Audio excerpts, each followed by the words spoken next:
Pedro. Hoy vamos a comenzar a hablar del libro escrito por este discípulo. Este discípulo que es una persona real, porque la Biblia nos muestra a la gente tal y como es. Y Pedro no es la excepción. A través de los evangelios se nos muestra a un Pedro que es un cabeza dura. Un tipo con una personalidad sumamente abrumadora, explosiva, si podríamos decir. Es el discípulo más controversial y sin embargo también el discípulo más mencionado en todos los evangelios. Es el discípulo que posiblemente pasa más tiempo con Jesús a lo largo de su ministerio. Pedro es un pescador. Pedro es una persona sin mucho estudio, sin mucho conocimiento, pero que tiene también un corazón increíble. Por algo Jesús escoge a este sujeto para ser la persona de más confianza dentro de los 12, quizás.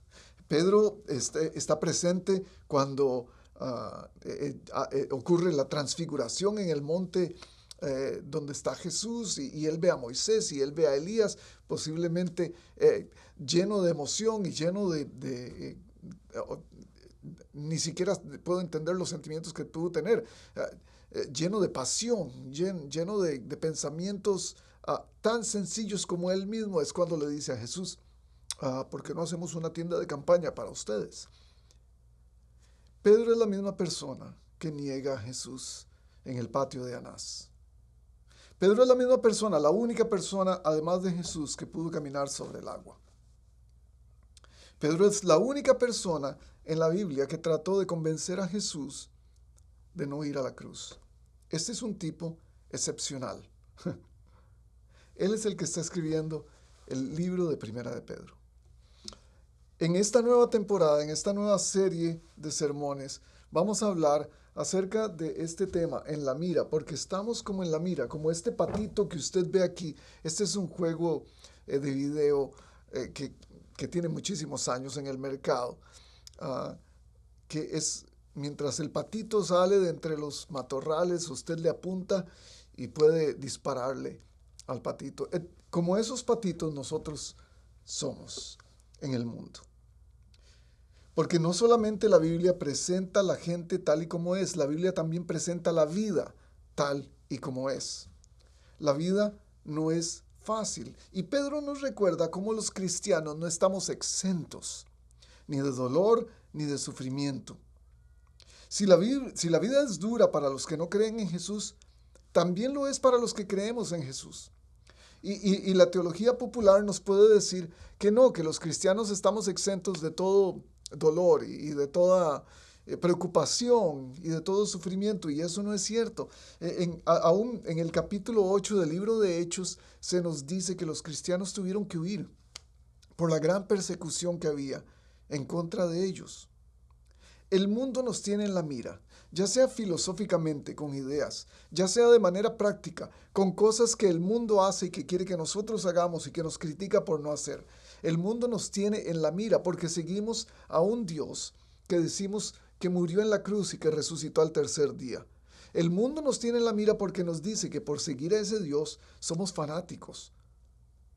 El mundo nos tiene en la vida por la pura y sencilla razón de que nos llamamos cristianos. En el siglo XX, solamente en el siglo XX, más cristianos han muerto por el nombre de Cristo que en todos los siglos anteriores. Han sido torturados, han sido asesinados por Cristo. La Biblia nos recuerda frecuentemente, el libro de Job es un buen recordatorio, que el cristiano o quien sigue a Dios, quien ama al Señor, sufre también.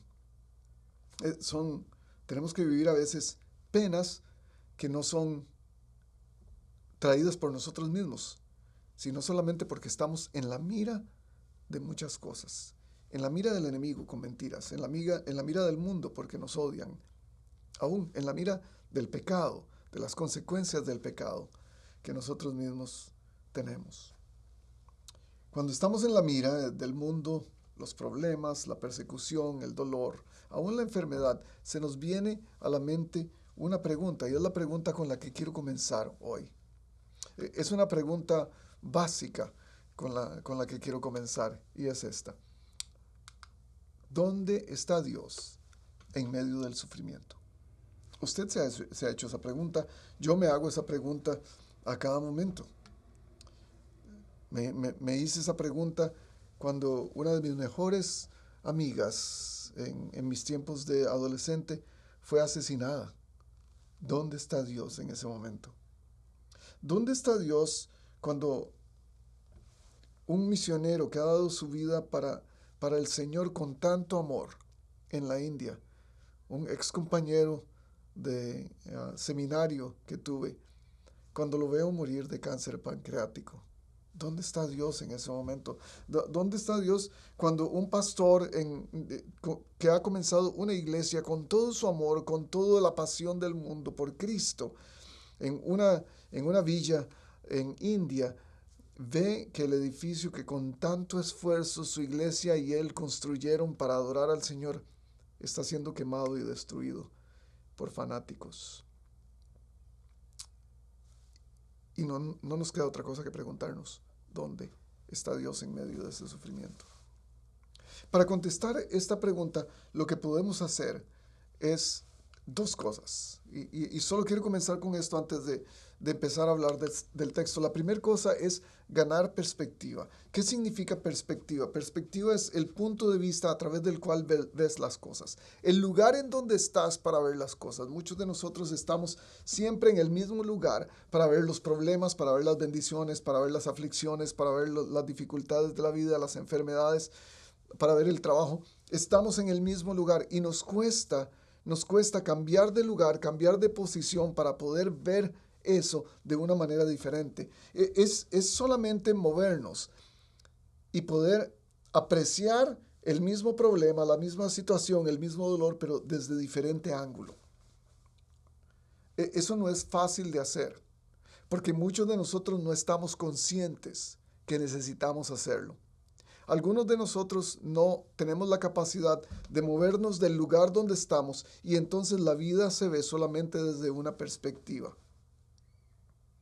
Es cambiar de lugar cuando estás en el cine para poder ver mejor la pantalla. Eso es perspectiva.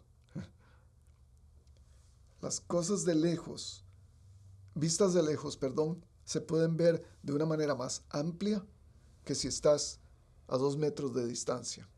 Y yo espero estar dando la idea correcta. El ganar perspectiva nos va a ayudar a poder ver los problemas de la vida y las situaciones de la vida de una manera muy diferente a como la hemos visto hasta ahora. Pedro nos va a explicar eso en un momento.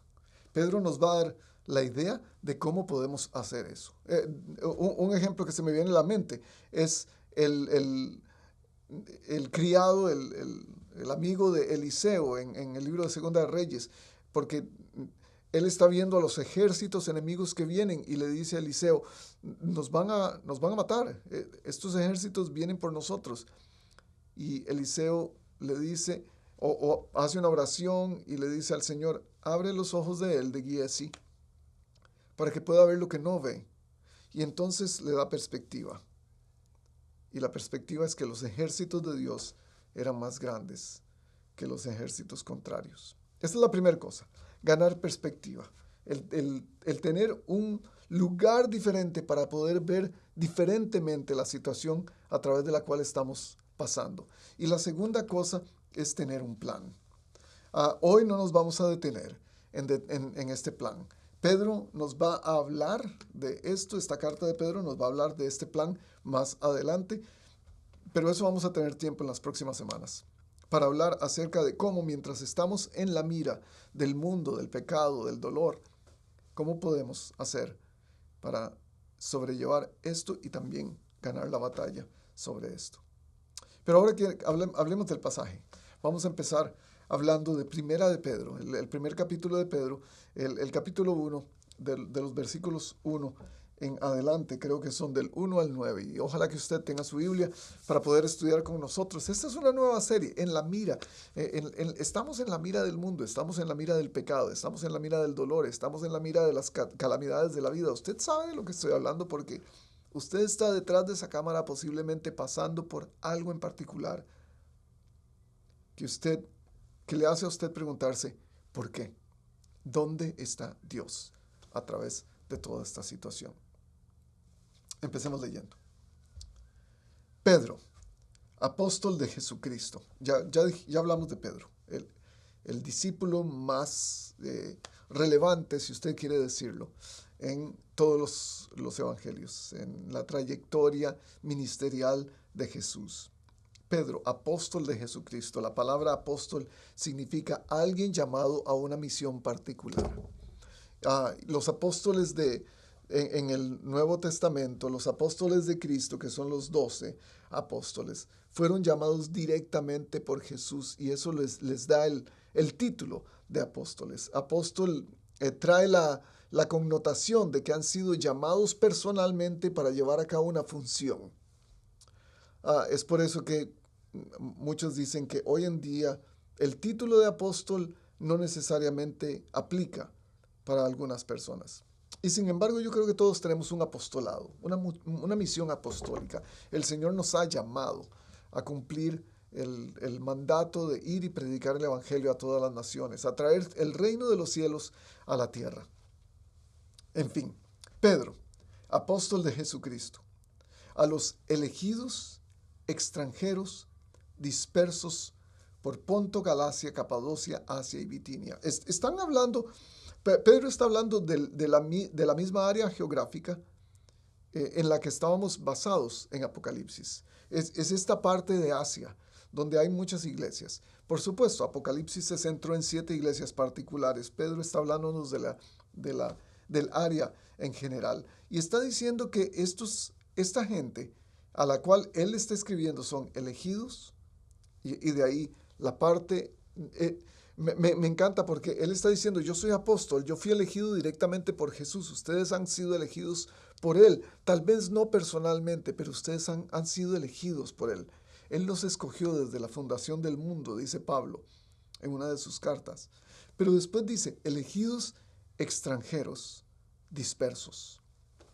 Y estas dos palabras nos dan la entrada a la idea de que el mundo nos tiene en la mira, porque somos extranjeros.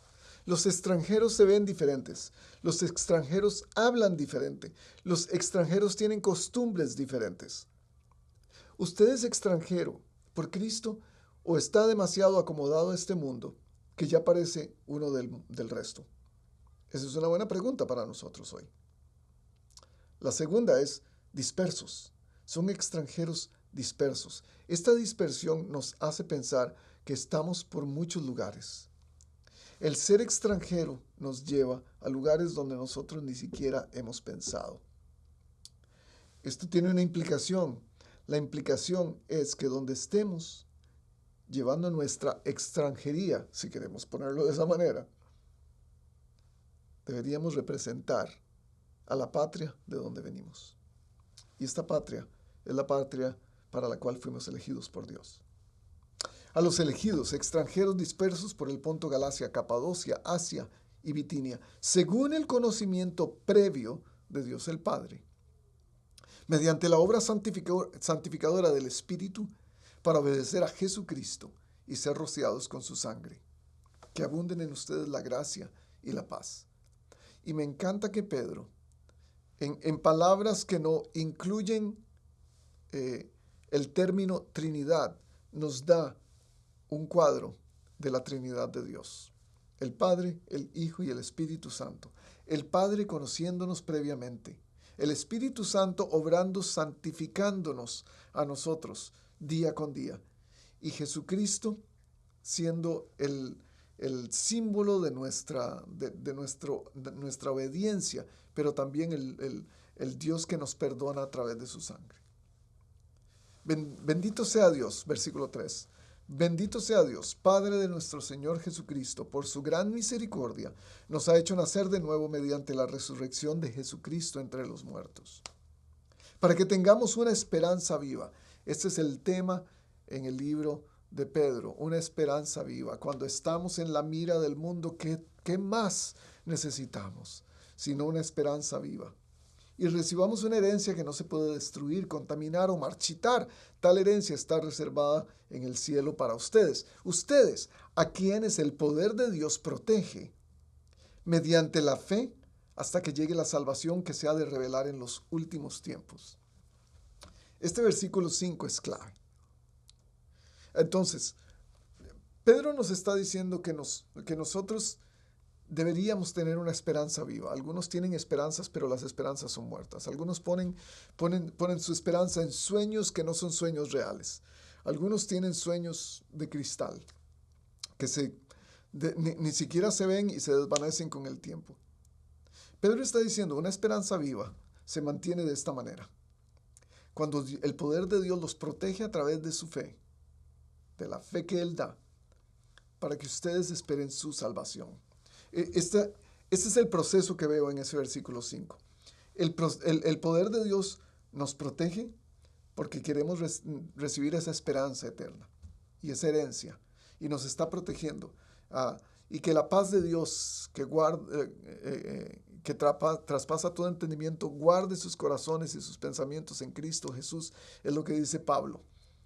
Y de alguna manera esta es la idea, que el poder de Dios proteja su mente, que el poder de Dios proteja sus almas, proteja su actuar. Por la fe, está diciendo Pedro. Esta fe no es solamente el pensamiento positivo de que todo va a salir bien.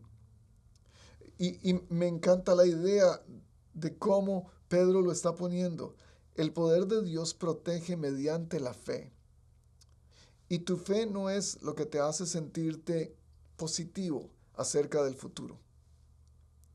Tu fe no son los milagros y las señales que vas a recibir a lo largo de tu vida cristiana para que sientas que Dios te está protegiendo.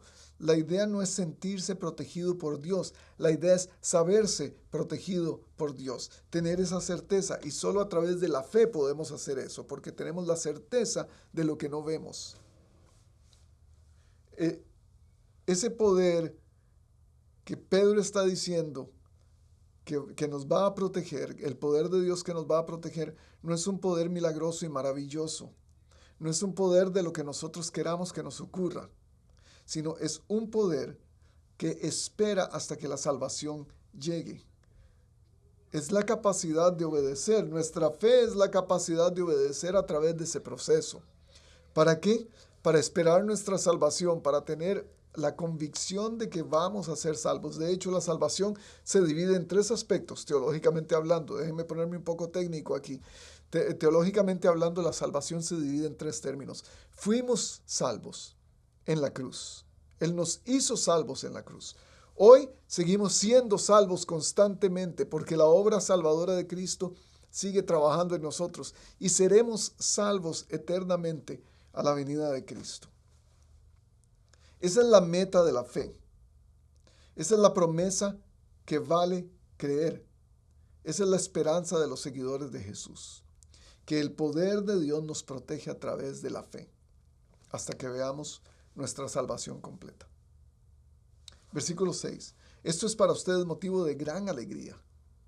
Y vea que en medio de las situaciones que Pedro va a expresar, que Pedro nos va a describir, este debería ser el elemento que caracteriza a los cristianos. Gran alegría. Esto es para ustedes motivo de gran alegría, a pesar de que hasta ahora han tenido que sufrir diversas pruebas por un tiempo. El oro, aunque perecedero, se acrisola al fuego o se hace limpio en el fuego. Así también la fe de ustedes, que vale mucho más que el oro, al ser acrisolada por las pruebas, demostrará que es digna de aprobación, gloria y honor cuando Jesús se revele. Déjenme hablar aquí de un par de cosas. Porque tenemos el concepto de que las pruebas van a probar quiénes somos, va a probar nuestra fe. Que las pruebas son traídas por Dios para que Él nos haga aceptos a Él. Yo creo que Dios no pone las pruebas o Dios no permite las pruebas en nuestras vidas para saber si somos o no somos cristianos. Yo creo que cuando alguien es probado y no pasa la prueba, es porque su fe es débil y no necesariamente porque la prueba es muy difícil.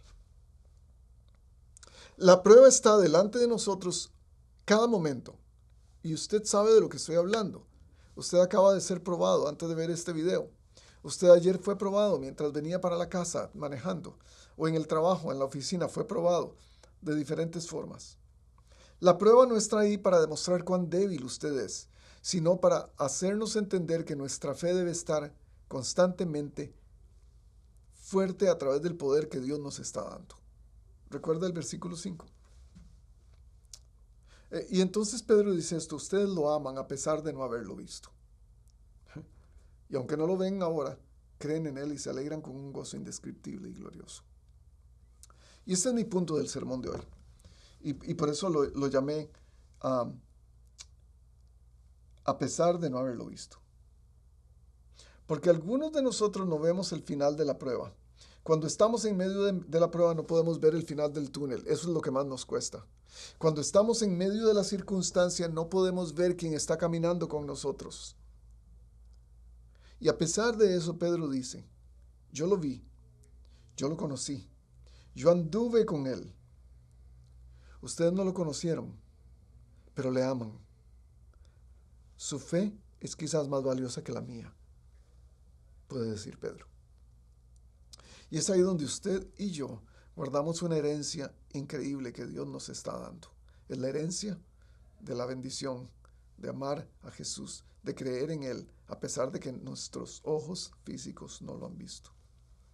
Y termina Pedro diciendo en el versículo 9, pues están obteniendo la meta de su fe, que es la salvación. Y la salvación debería ser la meta de nuestra fe. ¿Cuáles son los principios rescatables de este texto que podemos ver hoy? Tenemos algunos principios. El primero es sumamente importante, es muy práctico en nuestra vida. Nuestra fe es lo que nos conecta con la eternidad, no lo que nos salva de nuestros sufrimientos. Porque una vez más, hemos tenido presente a la fe como si fuera nuestra pata de conejo. Lo que nos va a guardar del mal, lo que no nos va a dejar caer en la tentación, lo que no nos va a dejar enfermarnos en algún momento, lo que nos va a sacar del problema en el que estamos metidos, el que va a pagar, la fe es la que va a pagar nuestra deuda. Y tenemos un concepto de fe que es más un concepto que se acerca más a lo que significa la suerte, la buena suerte. El ser afortunado, el tener buenas cosas ocurriendo. Déjeme decirle esto, el hecho de que usted tenga la fe de Cristo en su vida no lo va a dejar exento de problemas. En la historia, lo más valioso es la meta, la salvación, de acuerdo a lo que está diciendo Pedro. El proceso va a ser difícil. Para algunos es más difícil que para otros. Para algunos las pruebas son más difíciles que para otras personas. Y el problema que yo me encuentro con todo esto, en nuestro andar cristiano, en nuestro holgorio cristiano, en nuestros países latinoamericanos, es que se nos ha vendido de que entre más fe tengamos, menos problemas vamos a tener, y eso no está de acuerdo a la Biblia. Eso no está en ningún lugar de la Biblia. La interpretación de algunos puede hacerlo parecer como si fuera así, pero no está en ningún lugar de la Biblia. Si hubiera sido así, ¿por qué Jesús tuvo que ir a la cruz? Jesús es el ejemplo claro del sufrimiento que necesitamos tener, aun cuando nuestra fe está completamente puesta en Dios. Nuestra fe no es lo que nos conecta a la eternidad, porque entre más fe podamos experimentar en nuestra vida, más vamos a estar en expectativa de nuestra vida eterna con Dios.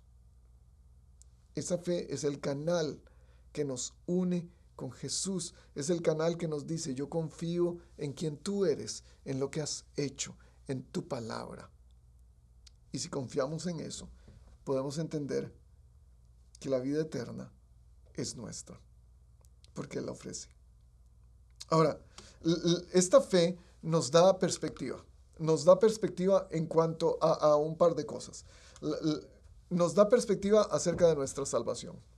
Como ya dije, este es el fin de la fe, la salvación. La esperanza, esa esperanza que nos da es saber que ya fuimos salvos, que estamos siendo salvos y que seremos salvos. Lo que hablé hace un rato es el proceso de la salvación. Segunda de Corintios 4, del 16 al 18, dice lo siguiente: por tanto, no nos desanimamos. Al contrario, aunque por fuera nos vamos desgastando, aunque tengamos problemas, por dentro nos vamos renovando día tras día.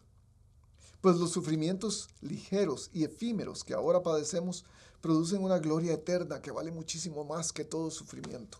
Así que no nos fijamos en lo visible, sino en lo invisible, ya que lo que se ve es pasajero, pero lo que no se ve es eterno.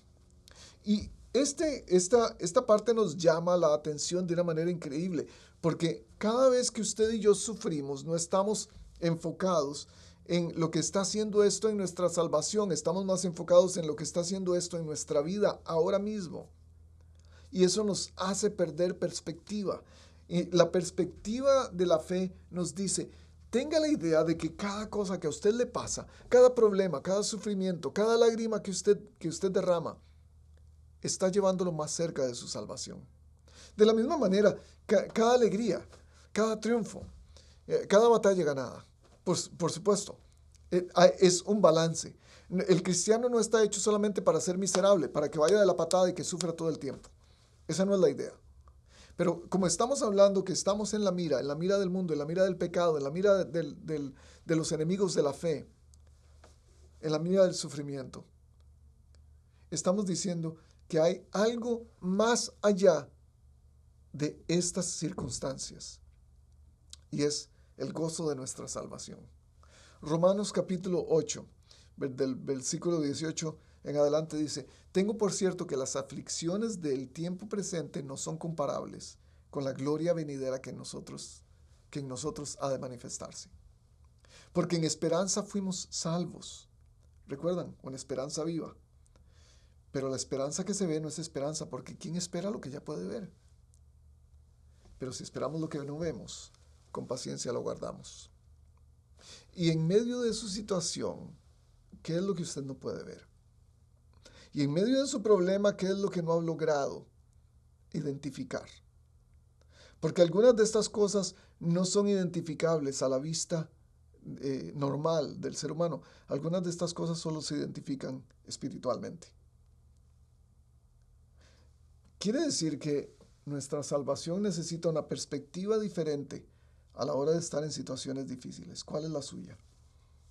¿Cuál es la postura que usted toma de buenas a primeras cada vez que está sufriendo, cada vez que está en dolor?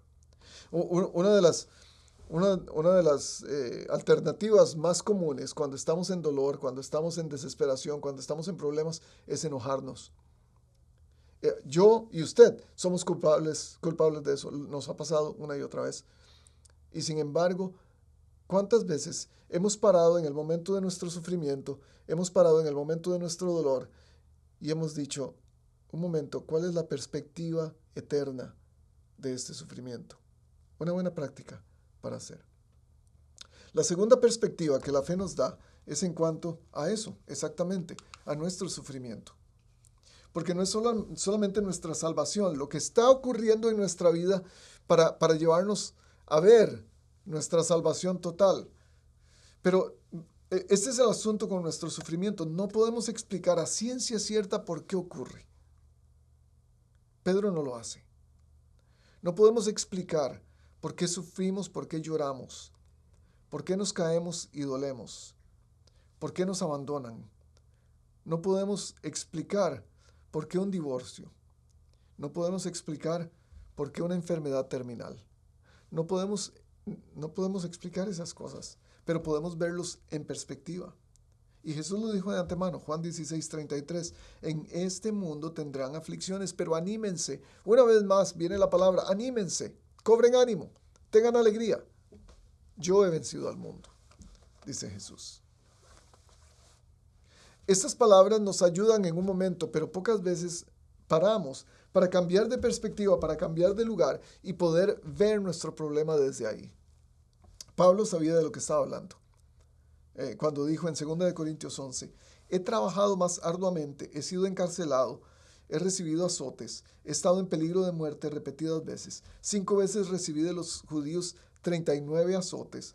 3 veces me golpearon con varas. 1 vez me apedrearon. 3 veces naufragué. Y pasé un día y una noche como náufrago en alta mar. Mi vida ha sido un continuo ir y venir de un sitio para otro en peligros de ríos, peligros de bandidos, peligros de parte de mis compatriotas, peligros a manos de los gentiles, peligros en la ciudad, peligros en el campo, peligros en el mar, peligro de los falsos hermanos. He pasado muchos trabajos y fatigas, muchas veces me he quedado sin dormir, he sufrido hambre, sed, muchas veces me he quedado en ayunas, he sufrido frío y desnudez. ¿Cuántos de estos aplican a su vida? Y usted dice, sí, yo he estado ahí. Y dice Pablo al final, y como si fuera poco, cada día pesa sobre mí la preocupación por todas las iglesias. Y esa es mi pregunta para usted. ¿Cuál es su sufrimiento? ¿Cuál es la situación a través de la cual usted está yendo en este momento, que su mente está enfocada tanto en cuánto dolor está sintiendo que no tiene tiempo para pensar en términos eternos? Nuestro sufrimiento debería darnos, la fe debería, darnos una perspectiva diferente de nuestro sufrimiento, no solamente de nuestra salvación. Déjeme decirle esto, su sufrimiento no es en vano. Tal vez no tiene sentido en este momento, pero no es en vano. Dios va a usar su sufrimiento para algo mejor. Dios va a usar esa demanda judicial para algo mejor en su vida. Él no la creó, pero Él quiere usarla. Dios no lo planea solamente para que usted sea mejor. Él no está diciendo, voy a planear una situación difícil para usted solamente para ver cómo mejoras. No, a pesar de esa situación que Dios no creó, Él quiere hacerte mejor. Él quiere hacerte más como Cristo. Él quiere ayudarte a crecer en tu vida. Porque a veces pensamos, ¿hasta cuándo? ¿Hasta cuándo? ¿Qué estaré pagando? Es una de las preguntas que hacemos. ¿Qué estaré pagando? ¿Hasta cuándo voy a dejar de sufrir? Pero déjeme decirle, en su situación de sufrimiento y de dolor, no es el sufrimiento el que está siendo probado. En cuanto usted puede sufrir, lo que está siendo probado es su fe. Perspectiva es saber que vamos a sufrir, pero ese sufrimiento no va a ser eterno. Porque en la eternidad ya nos fue prometida una realidad, que Él va a enjugar toda lágrima de nuestros ojos. Nuestra salvación es eterna, nuestro sufrimiento no. Y ahí la fe nos da esa perspectiva. La fe es confiar en lo que Dios dice, a pesar de que nosotros no veamos que no tiene sentido para nada. Pero cuando Jesús dice que Él ya nos hizo salvos, que nos está haciendo salvos constantemente y que nos salvará eternamente, nuestro sufrimiento se ve completamente diferente desde ahí. Y es por eso que la tercera cosa también tiene mucho que ver. Porque cuando estamos enfocados en nuestra salvación, a través del sufrimiento, tenemos una idea eterna de nuestra vida. Cuando nuestra fe nos da perspectiva de nuestro sufrimiento, tenemos una idea eterna de lo que significa sufrir por un tiempo y tener una vida con Cristo completamente. Pero en ese transcurso hay otro elemento, el silencio de Dios. Y la fe nos da una perspectiva acerca de eso también. Todos queremos una explicación de por qué sufrimos, de por qué Dios permite ese sufrimiento. Y perspectiva es pensar que lo que pase abre un camino para que nosotros veamos y entendamos la salvación de manera diferente. Ahora, muchas veces no vamos a entender nuestra salvación. Al igual que no entendemos nuestros sufrimientos, muchas veces no entendemos nuestra salvación. Y está bien. La salvación la podemos entender como algo que nos ha sido dado. Pero no podemos comprender todos los elementos de ella, si usted está de acuerdo conmigo. Ahora, los sufrimientos pueden ser entendidos como algo que nos afecta, que nos llena de heridas. Pero si lo vemos a través de la fe, el sufrimiento entonces nos da la perspectiva correcta que va a servir para perfeccionar nuestra fe. Nuestra fe entendida como el medio a través del cual Dios nos da su poder, su gracia y su protección y su herencia de vida, entonces nos va a llevar a la conclusión de decir, lo mejor que tengo por delante es que a través de las pruebas puedo entender mejor el concepto de la salvación para mi vida. Porque quiero ser salvo a pesar de tanto sufrir. Esa es la perspectiva más grande que nos da la fe en cuanto a la salvación. A pesar del sufrimiento y a pesar de que Dios no está presente, de que Dios parece ausente en mi situación, a pesar de que Dios no ha dicho nada, a pesar de que mi problema sigue para adelante, esto no va a ser para siempre, porque lo que va a ser para siempre es mi salvación. Y sí es cierto, muchas veces Dios parece ausente.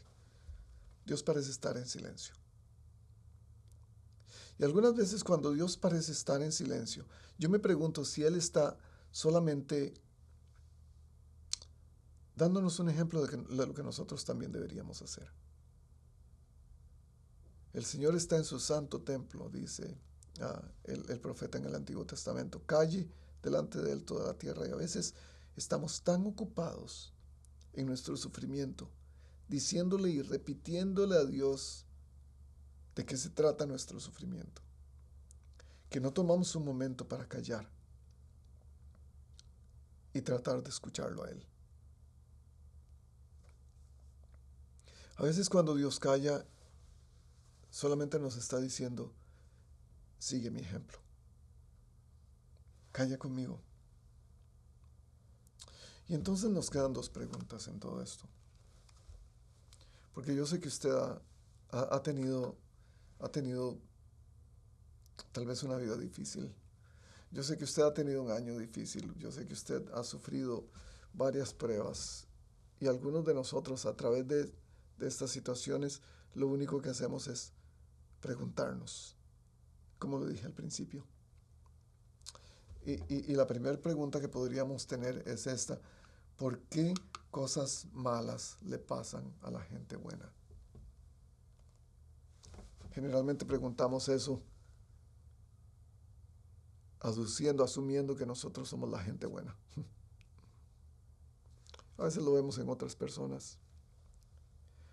Es como yo viéndolo en mi amiga asesinada por alguien, o en mi amigo muriendo de cáncer, mi amigo misionero, o el pastor viendo su iglesia, su templo siendo quemado por la maldad de algunos. ¿Por qué cosas malas le pasan a la gente buena? Yo tengo una respuesta para eso. La mejor respuesta que puedo tener para eso. Eso solamente ocurrió una vez. ¿Y a quien le ocurrió? Él se hizo voluntario para que le pasara. Y este es Jesús. Él dio voluntariamente su vida para que algo malo, una cosa mala, varias cosas malas, le pasaran. Porque de tal manera amó Dios al mundo, que envió a su Hijo para dar su vida por nosotros.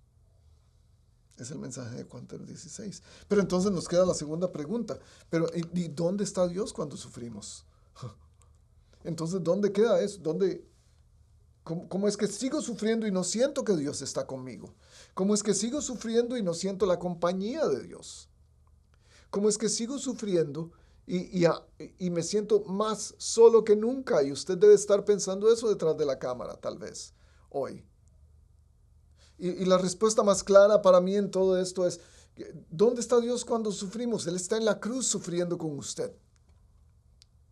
Él está en la cruz identificándose con su dolor. Quien nos salva también sufre. Y sufre con nosotros. Es el gran problema del dolor en el mundo. El dolor natural que viene por medios naturales, enfermedades, accidentes, pero también el dolor malo, el sufrimiento de la maldad que ocurre por la maldad. Es cuando su vecino no se porta bien con usted. Es cuando un familiar lo traiciona. Es cuando su esposo o su esposa le es infiel. Ese dolor causado por alguien. Pero es por eso que hay esperanza, porque cuando estamos sufriendo, Dios está en la cruz, diciendo, yo también sufro con ustedes. Y déjeme terminar leyendo Hebreos 12:2. Fijemos la mirada en Jesús, el iniciador y perfeccionador de nuestra fe, quien por el gozo que le esperaba soportó la cruz, menospreciando la vergüenza que ella significaba, y ahora está sentado a la derecha del trono de Dios. Él no nos deja sufrir solos, Él sufre con nosotros. ¿Para qué sufre Jesús? Para lograr nuestra salvación. Eso le da más sentido. A cuando estamos en la mira, eso le da más sentido a nuestro sufrimiento y a nuestros problemas. Y por eso, a pesar de no haberlo visto, a pesar de no haber experimentado con nuestros propios ojos su sufrimiento en la cruz, sabemos que lo hizo, por fe. Y es por eso que significa tanto para nosotros. Es por eso que nuestra fe nos da perspectiva, para saber cómo somos salvos, para saber cómo sufrir y para saber dónde está Dios en medio del sufrimiento. Nos vemos la próxima.